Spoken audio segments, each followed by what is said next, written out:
Good day to you and welcome to another Paddocks Club video tutorial.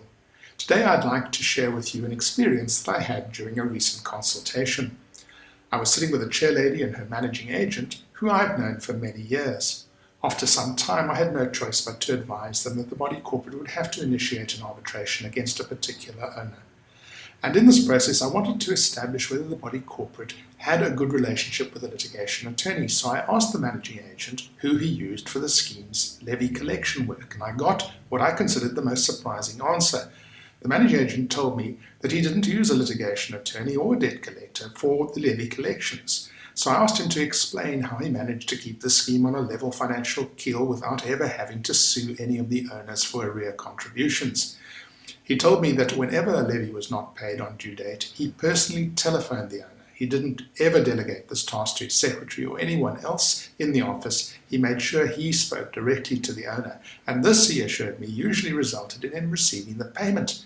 But when this didn't work, his second stage intervention is apparently to send one of the staff to see the owner and ask for payment of the levy. He tells me that this virtually assures success. As I say, I've known this managing agent for a long time, more than 20 years in fact, and I know that he runs a small but very successful managing agency, looking after both big and small schemes. But to be honest, I don't know of any other managing agent who doesn't work hand in glove with a debt collector to recover levy arrears. On the one hand, I must take account of the possibility that the managing agent may have been exaggerating somewhat for effect, and I also know that there are some situations where no amount of personal contact will be able to get an owner to pay, perhaps because he really or she really can't afford to pay at the moment.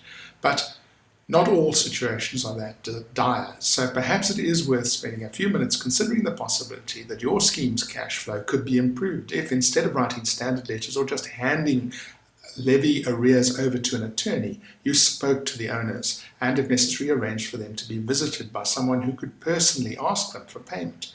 You might still need to hand them over, I suppose. The question is whether it's worth the time and effort trying to avoid that. When you think about it, getting a managing agent's or an attorney's letter, which will also tell you that you're now not only in arrears with your levy, but you also owe them a certain amount of money for writing the letter, is likely to alienate the person concerned, whereas talking to them and, if necessary, visiting them gives you an opportunity to build a relationship that could prevent further default. It's worth thinking about, and if you want to chat about it, let's talk about it in the Paddocks Club discussion forum.